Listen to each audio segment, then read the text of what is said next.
When you think of the American pioneer, what comes to mind? Probably some image of strength and resilience. Maybe folks gathered around a crackling campfire eating hearty stews and fresh-baked bread. But that picture? It's mostly a fantasy. The reality was, well, grueling. For most pioneers on the trail, their diet was a monotonous, stomach-churning battle against malnutrition, so forget the romantic campfire feasts. Today we're talking about what they actually had to hunt, forage, and choke down to stay alive. We're talking tooth-breaking bread and mystery meat stews, a menu built for survival, not flavor. And let's be honest, you probably wouldn't have lasted a single day.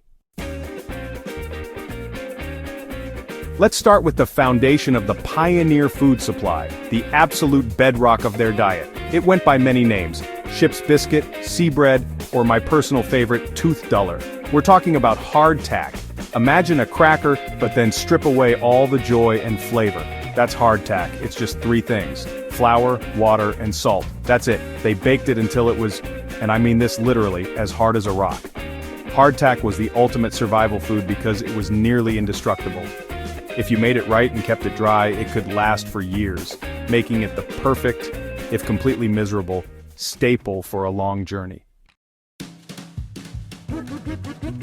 But eating it, that was a whole different story. Biting directly into a piece of hardtack was a fantastic way to break a tooth. The only way to make it edible was to soak it for at least 10 minutes, usually in coffee, broth, or whatever hot liquid you had. Pioneers would smash it into pieces with a rock or the butt of a rifle, then boil the crumbs into a mushy porridge. And if you think that sounds bad, it gets worse. After months rattling around in a wagon, those sacks of hardtack would often be crawling with weevils. Yep, little bugs adding some unwanted texture. Some pioneers tried to pick them out, but a lot of them just accepted the extra protein. Their logic? In the dark, you can't see them anyway. This wasn't a meal, it was an endurance test. A brick of flour and water that was the only thing standing between a pioneer and starvation. So if hardtack was the carb-loaded foundation, pemmican was the high-octane fuel that kept everyone moving. First created by Native American tribes, pemmican was so effective that it was quickly adopted by fur trappers, explorers, and pioneers as one of the best survival foods ever made. The recipe is pretty simple, if a little weird to our modern ears. You take lean meat, like bison, deer, or elk, and you dry it out completely, then pound it into a fine powder. Then you mix that powder with an equal amount of hot, melted animal fat. To make it a little less grim, they often added dried berries like cranberries for some flavor and vitamins. This whole concoction was then packed into rawhide bags, where it would harden into a solid block as it cooled. The result was a dense, compact food that didn't need any cooking and could last for years without spoiling. A tiny piece of pemmican could fuel a person for hours. Now let's be very clear, nobody was eating this for the taste. It was often described as a greasy, mealy glob with a gamey flavor. It was pure function. Basically, it was the world's original energy bar, way before shiny foil wrappers and clever marketing came along. When you were out on the trail or trying to survive your first brutal winter on a new homestead, you got your protein wherever you could find it. And being picky? That just wasn't an option. This brings us to something called Rascal Stew. It was exactly what it sounds like, a catch-all stew filled with whatever small critters you could trap or shoot.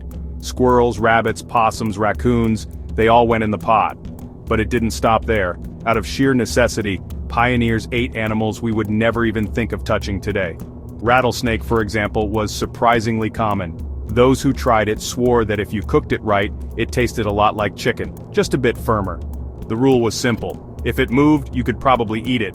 Desperate pioneers and fur trappers were even known to eat skunk, after carefully removing the scent glands, of course. This wasn't about culinary exploration, it was about fighting off starvation. Every single part of an animal was used. While this resourcefulness was essential, it was also incredibly risky. Eating unfamiliar or spoiled meat could lead to food poisoning, which was just another deadly danger in a long list of them. For a 6-month journey west, fresh meat was an almost unheard-of luxury. The vast majority of meat pioneers ate was preserved, usually by packing it in salt. A typical family of 4 was advised to bring about 400 pounds of bacon and salt pork for the trip. But don't picture the crispy, thin-sliced bacon we put on a BLT. This was different. We're talking thick, fatty slabs of pork that were cured in barrels packed with an insane amount of salt. This meat was often so salty it had to be soaked in fresh water for hours just to be remotely edible. To keep the fat from melting into a puddle under the hot sun, the barrels were often packed with bran for insulation. It was a monotonous but vital source of fat and protein. Day in and day out, meals were some combination of salty bacon fried up with beans, or crumbled into a gravy to pour over hardtack. The monotony was real. One pioneer woman famously wrote in her diary, "About the only change we have from bread and bacon is bacon and bread. And if the brine went bad, the meat would spoil, leaving a family without their most crucial supply." You know what pioneers absolutely loved? Coffee. And it was so much more than just a drink. It was a ritual, a small comfort, and that jolt of energy they desperately needed for early mornings on the trail. One man crossing Death Valley even credited coffee with his survival, claiming that if it had run out, they all would have died. But real coffee beans were a precious treasure. They usually came green, meaning they had to be roasted over the campfire in a skillet. A delicate process that very easily ended with a pan full of burnt, bitter grounds. So what happened when the real stuff ran out? Well, they got creative. They started making coffee out of pretty much anything they could roast, grind, and brew. Parched corn, rye, even acorns.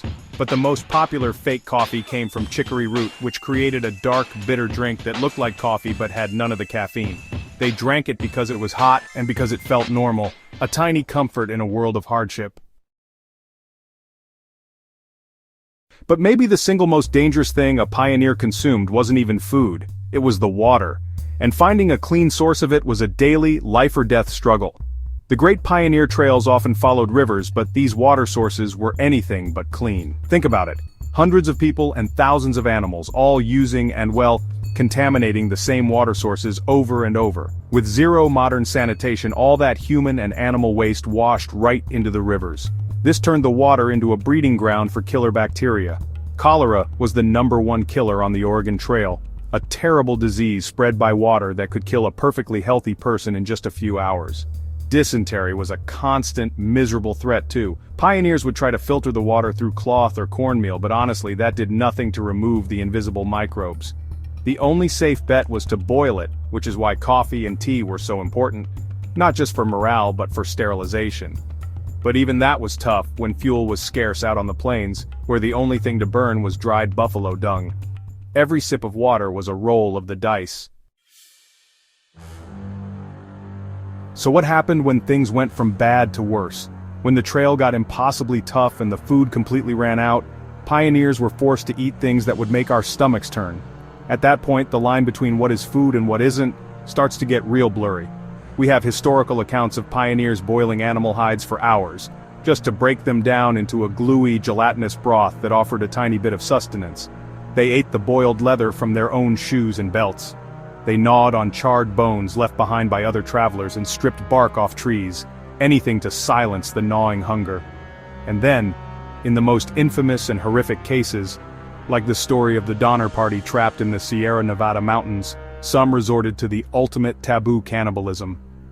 After eating everything else, their animals, their dogs, the boiled hides, they consumed the bodies of those who had already died, just to survive. It's a gruesome, horrifying truth that shows the brutal conditions people faced when pushed to the absolute edge of human endurance. The sheer resilience of the pioneers is, when you really look at it, almost unbelievable. Their story is a powerful reminder of how thin the layer of our modern comfort really is. If you think this stuff is as fascinating as I do, make sure to subscribe and ring that bell so you don't miss our next dive into the forgotten corners of history. And let me know in the comments, which of these survival foods do you think is the absolute worst? The diet of the American pioneer wasn't about rustic charm. It was a diet of desperation, monotony, and grinding necessity. Foods like hardtack, salt pork, and Rascal Stew weren't on the menu for pleasure. They were there to keep you alive when everything was trying to kill you. Sure, once a family was settled and a farm was running, the food could become more varied and plentiful, but the journey and those first few years were the real test. Every meal was a gamble against spoilage and disease. The pioneers who made it west didn't just have to be strong, they had to have stomachs of iron and a will to endure what most of us would find unendurable. The romantic cowboy dinner is a myth. The reality was a brutal daily fight for existence, a fight you likely wouldn't have survived for a single day.